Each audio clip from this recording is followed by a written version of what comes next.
กราบสบายดีสวัสดีจ้าสบายดียินดีต้อนรับเข้าสู่สองบาต้อมสาวจ้อยนะพี่น้อง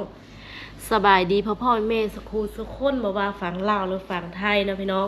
มื้อนี้ก็เป็นมื้อสันวันดีวันซีวันจบวันงาม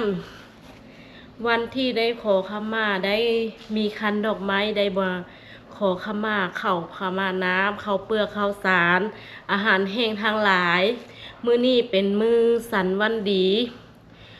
เดือนสามออกไม่สามคำนะพี่น้องแต่แต่ละปีสาวจอยก็จะมักมาเฮ็ดมากราบมาไหว้ในเฮือนศาลบ้านซ่องแล้วก็มากราบมาไหว้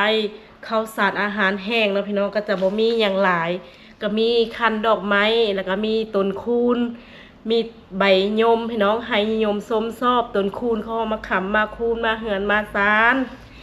พี่น้องสาวจอยก็สิได้เริ่มแล้ว สาธุเด้อมื้อนี้เป็นมื้อสันวันดีวันจบวันงามเพียงตามีคันส้มมายอเพียงหัวได้มากราบมาไหว้เจ้าเมทุนหัวเจ้าเฮือนเจ้าสารผีบ้านพี่เฮือนมีคัน ดอกไม้มาสมหมกสมหมามีคันหาหยอเพียงหัวได้มากราบมาไหว้ขอให้เจ้าแม่เจ้าเฮือนเจ้าสารขอให้พี่บ้านพี่เฮือนขอให้บุญคุณข้าวบุญคุณน้ำที่ปกปักรักษาที่เฮ็ดให้ข้าน้อยได้มีชีวิตชีวาได้อยู่สุขสบายขอให้ข้าวนี้ขอให้มาเฮือนมาศาลมื้อนี้เป็นมื้อสันวันดีเดือนสามออกไม้สามค่ำเดือนสามออกไม้สามค่ำลูกได้มากราบมาไหว้มาเอิญควันเงินควันขำควันโศกควันลาบควันข้าวควันน้ำอาหารแห้งอยู่บ้านข้าวสารให้เป็นแก้วทิพย์ข้าวเปลือกขอให้เป็นน้ำใสสะอาดน้ำแก้วขอให้เป็นแก้วมนต์ส้นเทื่อนขอให้เป็นดังแก้วมณีโศกเข้าเอ้ยมาเฮือนมาศาลมาบ้านมาเมืองเฮาเด้อขอให้กินอย่าได้บกจกอย่าได้เบิดด้วยเถิด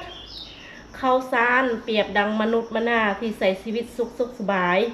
ข้าวเปลือกเป็นเมล็ดพันธุ์ที่เติบโตเพื่อเพนพันธุ์ขอให้ได้โศกได้ลาบได้หังได้มีขอให้ลูกนี้สร้างลูกปลุกขึ้นขอให้ลูกนี้ปลูกเขาแล้วขอให้ได้เต็มเฮือนเต็มสารเต็มเล่า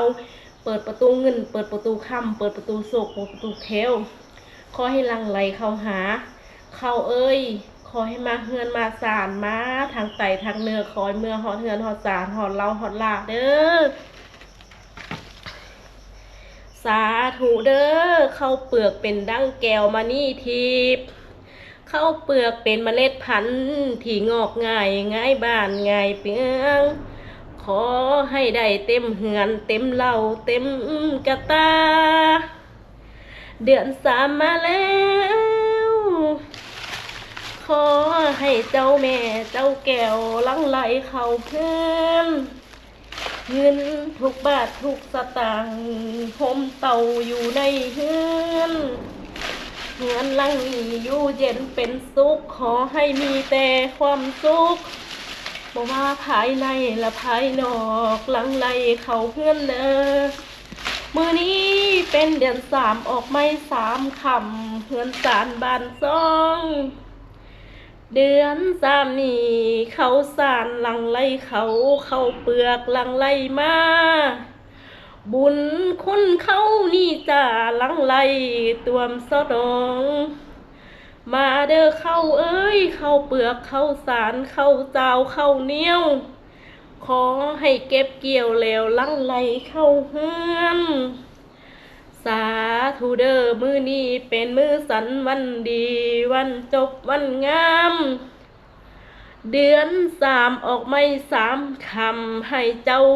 เข้าเฮือนกินอย่าได้บกจกอย่าได้เบิดให้เจ้าลังไหลเข้าเฮือนประตูเงินประตูคำประตูแก้วประตูโศกลังไหลเข้ามามีดอกไม้และขันหาดอกขันหาและดอกคูณขอให้ดอกคูณนุ่นนำคำสู่ให้ชีวิตลูกอยู่เป็นสุขด้วยเถิด ขอ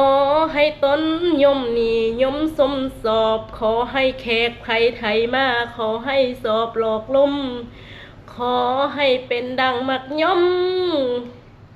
สมบูรณ์ทุกประการโดยเถิ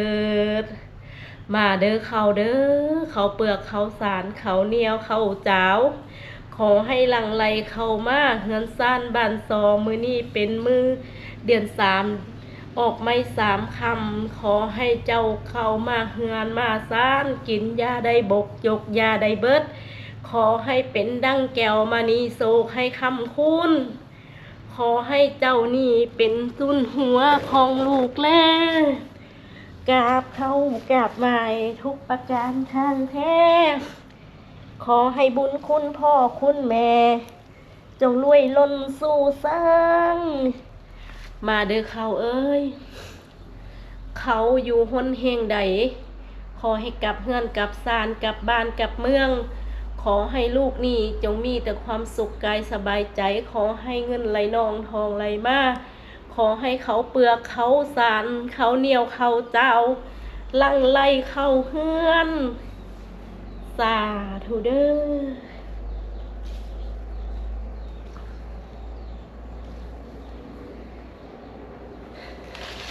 อันนี้จะเป็นการควันเข้าควันน้ำนะพี่น้องควันเงินควันคำก็จะมีใบคูณใบยมพี่น้องสาธุเด้อเขาน้ำสามป่ากินยาได้บกยกยาได้เบิดขอให้ลังไหลเขาห้าเหือนสารบ้านซ่องหาอันใดก็ขอให้เกิดให้ขึ้นเฮ็ดอันใดก็ขอให้เจริญรุ่งเรืองเฮ็ดอันใดก็ขอให้มีแต่คนหักคนเมตตาบอกว่าลูกสิใส่ชีวิตอย่างใดขอให้หลับให้ลื่นขาคายมั่งคั่งร่ำรวยขอให้เข้านี่ก็ขออยู่นุ่มคุ้มสูงขอให้อยู่เป็นนุ่มสุขขอให้ลูกนี่กินยาได้บกยกยาได้เบิดขอให้ลูกนี่ได้ทั้งเงินทั้งคำบุญคุณเจ้าแก้วมานี่สาธุ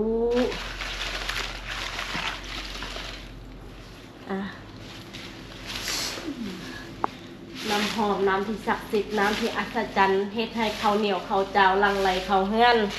เฮ็ดให้เจ้านี่นาทินนาทานบ้านเมืองสู้เย็นเป็นสุขเฮือนสารบ้านสอง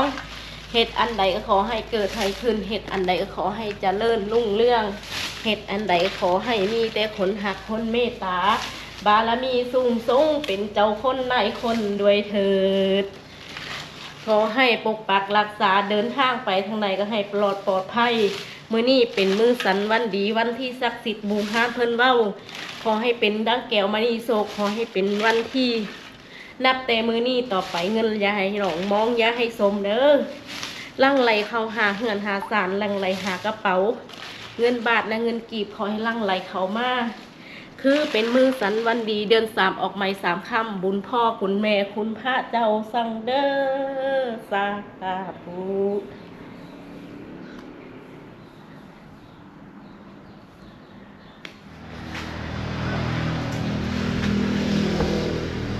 หลังจากที่เฮามากราบมาไหว้บ้านเนาะได้มากราบมาไหว้เจ้าเฮือนเจ้าศาลมันได้มากราบมาไหว้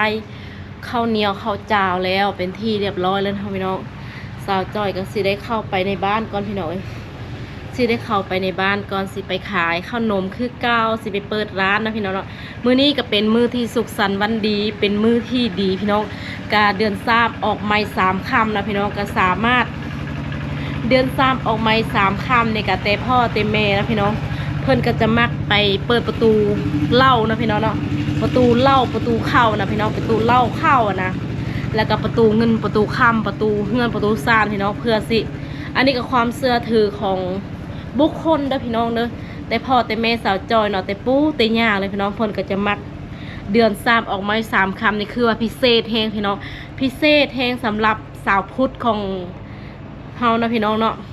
ก็ได้เปิดประตูเหล้าประตูเข้าประตูน้ำมาละพี่น้องเลยก็ได้มาฮด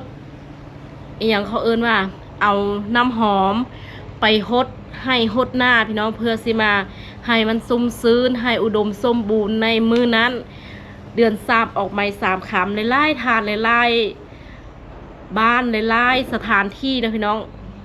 แต่ละส สถานที่กับบ่คือกันพี่น้องแต่ว่าสาวบ้านของสาวจ้อยนี่เพิ่นจะมัก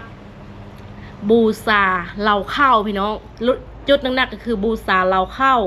แล้วก็ประตูเฮือนข้าวเฮานี่แหละพี่น้องก็จะมีต้นไม้หรือมีดอกไม้มีต้นมีดอกคูณมีใบคูณใบยมพี่น้องกะพีนี้พี่น้องอีพีนี้สาวจอยกะพี่น้องกะได้สมมาเพิ่นแล้วก็จะมีคันน้ำหอมแล้วก็ดอกไม้นะพี่น้องเนาะตอนนี้สาวจอยก็สิได้เข้าเปิดห้านพี่น้องอีพีนี้สาวจอยก็สิได้ลำล่าพี่น้องก็สิได้จบคลิปเนาะก็ภาคติดตามสาวจอยนำเด้อเฮ็ดคลิปต่อไปถ่ายคลิปต่อไปก็ขอให้เป็นภาคเป็นกำลังจิตกำลังใจภาคกดไลค์กดแชร์แล้วก็คอมเมนต์นะพี่น้องเนาะหรือว่าสาวจอยเว้าผิดประการใดก็ต้องขอโทษขออภัยพี่น้องถ้าว่าเว้าบ่ถูกบ่ต้องเว้าบ่สุภาพหรือว่า